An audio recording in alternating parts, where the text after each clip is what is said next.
Hello and welcome to my podcast. It's Friday. That means it's time for keys to the game, the Commanders facing the Lions, and then a prediction at the end. If you're following us on YouTube, hit that like button, hit that subscribe button. If you're listening to us and you want to subscribe to the John Keim Report, do so wherever you get your podcast. It's always much appreciated on YouTube. Again, you can find us at Empire Media, AMPIRE. Check us out. We appreciate it. Let's get to the keys and the predictions to the Commanders game against the Lions on Sunday. So let's start with the first key. Limit Deandre Swift. Kind of obvious, right? He rushed for 144 yards last week, 175 yards from scrimmage. I will say he did practice on Friday, did not practice on Wednesday or Thursday. I believe it was an ankle injury that was limiting him. Certainly expect him to play, so we're just going to assume he's going to play. So how do they stop or at least limit Deandre Swift? He can be an explosive player. You heard ESPN's Eric Woodyard on the podcast earlier this week. If you didn't hear it, go back and check it out. But he gave a really good scouting report on what the Commanders will face in the Lions and Swift in particular. One of the things that the Lions did really well last week against the Eagles, a lot of traps and some power runs with Swift, getting him into the second level unscathed. There were a lot of times he wasn't getting hit right away, or if he was getting touched at the first level, it was a hand touch, right? So technically it's yards after contact, but it really wasn't a clean shot that somebody missed. You get him out to the second and the third level, he's going to make some guys miss. And I do think that one of the things that this team likes is that they feel like their corners are going to tackle better than what they saw in film from the Eagles corners last week against Swift in particular. So again, they do that well. A couple of times they saw the Lions, what they also did well, they'd let the defensive line from the Eagles penetrate, get upfield. You want to go to the side, we're going to take you to that side. But what they would do is instead of double teaming, they would then release two of the linemen and get right to the linebackers. So that way they funnel the guys to wherever they want to go, play off that, get to the second level, create a positive situation for Swift, get him in open space and let him move. So the key there is the linebackers here have to be aggressive attacking the line. That's something that they've been a little bit better at, Cole Holcomb and Jamin Davis. But I wouldn't be surprised if you see some of the looks with David Mayo in there as well. We've heard a lot of talk this week about Jamin Davis. They felt like his game was at best so-so in the opener against Jacksonville. A lot of that stemmed from coverage issues. It wasn't that he got beat by Christian Kirk. It's that, yes, they know it was a tough matchup for him, but then he compounded it in their eyes by not always playing with good leverage or not playing to his help. So sometimes he may have help inside, but he'd play inside leverage, which then forces Kirk to go outside, away from the help. Little things like that where they felt like he could have helped himself better. Now, again, against the run, in this case, we're talking about Swift. And let me say this about Davis. He got beat by ETN on the early wheel route against the Jags in the opener. But then, and that part of that was he just took a very flat step. After that, against the wheel route, he did a much better job opening up and taking that route away. So they're not done with his development, but there was a lot of talk about him, so I wanted to address it while I was talking about the linebackers. But don't be surprised again if they go to some Mayo Holcomb to stop the run, because that's what they feel the best run stopping look is. Also, if Cam Curl can play when he gets back, he still has the hand wrap. He's questionable for Sunday. One thing we did see him out there and active more on Friday, but one thing we haven't seen him do that he hasn't done is catch any passes with that hand to test how the thumb is. And I think that's clearly because they don't want to do it just yet. And he said that the ligaments still need to heal. He told us that earlier in the week. But when Curl is back, you can then, as I talked about in the podcast the other day, you can then go to some of those 51 sets, 5D linemen. They like that look. You could do it again Sunday, create some one-on-ones for the lineman, one linebacker, but then you can get that three safety look with Curl being a big safety up in the box, allows you to use Derek Forrest as well in that situation. Another way to get speed on the field is if you did that, you can go again 5 D-backs, but put a Jeremy Reeves with McCain in the back, get some speed, and then Benjamin St-Juste or Forrest up near the box. But again, those are all different packages. But my point is, don't be surprised if you see some of Mayo this week in that role. So just let's see what happens there. I don't know for sure, but I do think it's something that bears watching, especially after the way they were talking about Jamin Davis during the week. But again, the linebackers have to be aggressive. You sit back and wait for them, he's going to get that. Swift will get to that second level. The other thing, when the Eagles held him well, they would funnel him back to the middle where there is help. That's another key and something that they must do very well. Gang tackling against him is a big key because, again, you get him in the open field, second, third level, he can make guys miss. Second key, win inside. And that means with the interior of Washington's defensive line. And that is a good thing for Washington that I'm going to list this because that's where they're strong and it's where Detroit is weak, especially this week. So Daron Payne and John Allen both had really good games. I thought Payne was really, really good last week, very active against Brandon Sheriff, had a really nice game. They both had a sack. But the reason why they both had a sack is because it's the in tandem pass rushing that we're finally starting to see. As John Allen said, rushing as one, not as four individuals. And I told you this earlier this week, on Daron Payne's sack, that's an example of being in sync because Daron Payne starts to loop to the middle. It's not a called stunt. It was a freelanced stunt.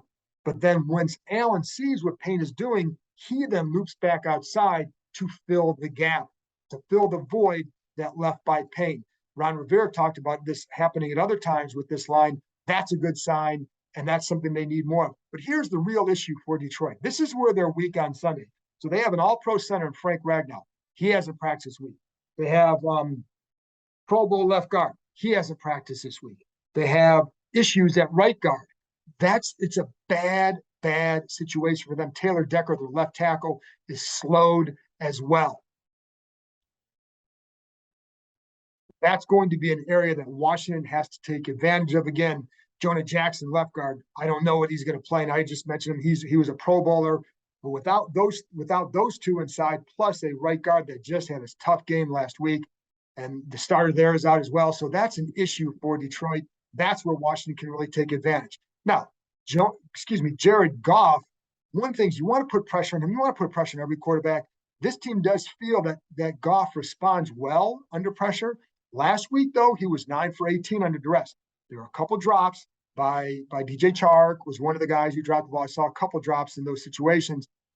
Goff did get rid of the ball very fast. His average time of release or time before throwing was 2.47 seconds. That was the fastest time in the NFL in week one. But that's where if you can win inside and they can create some issues up there and you then occasionally get sweat.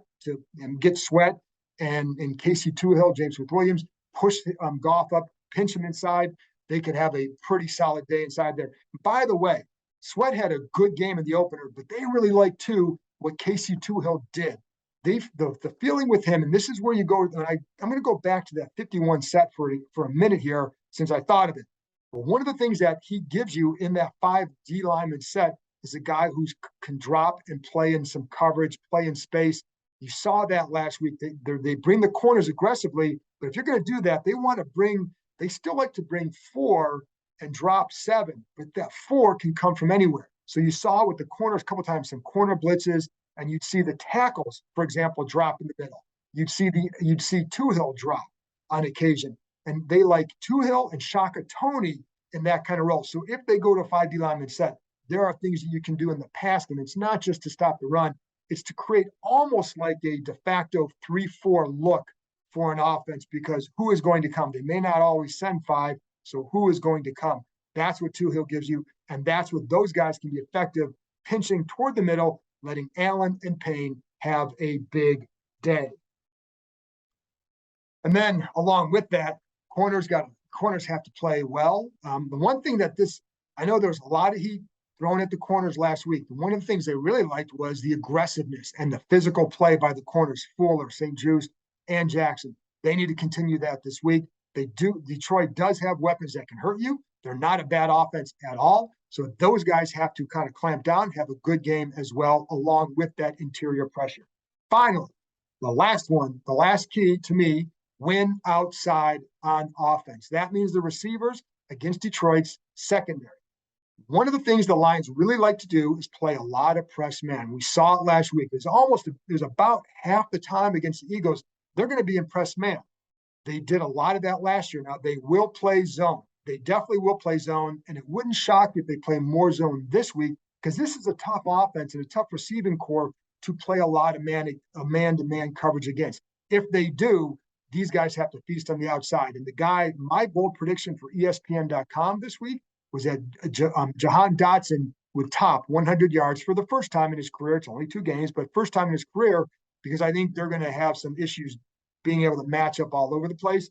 And Jeffrey Okudah, whom Terry McLaurin knows from Ohio State, knows that he's a physical corner. Then the other issue for them is that I want to make sure I pronounce his name right, Oruwariye,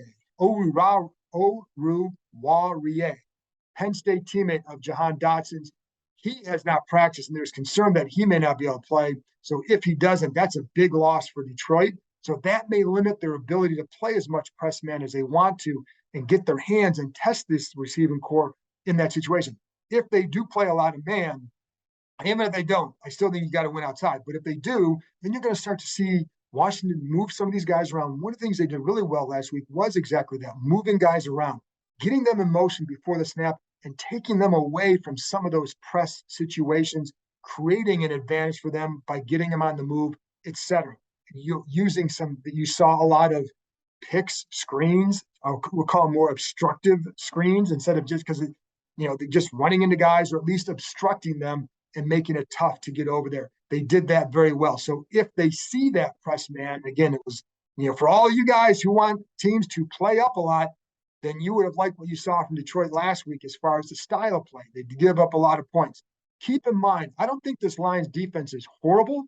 I think one of the things that hurt them last week, especially early, was Jalen Hurts' legs. It wasn't like guys are just running wild and running free. There was Jalen Hurts hurt them with his legs. I think A.J. Brown had a nice game eventually and got going after the first quarter. But, so don't just take for granted they're going to just hang a lot of points on them. But I think if the Lions are thinner at cornerback, it makes a big difference. If they stay with their big style of press man, then look for Dotson, to me, to have a big game. And I think the other thing, if they don't, then I like Logan Thomas and J.D. McKissic against their old team. This group did not get rid of them, but I'll never understand why the Lions didn't use J.D. McKissic more when he was here. And Logan Thomas clearly has developed as a player since he was here in Detroit as well. If they stay with man, I think that bodes as well for the outside as it does for Thomas, because the concern for him is that we're going to put a quicker guy on him.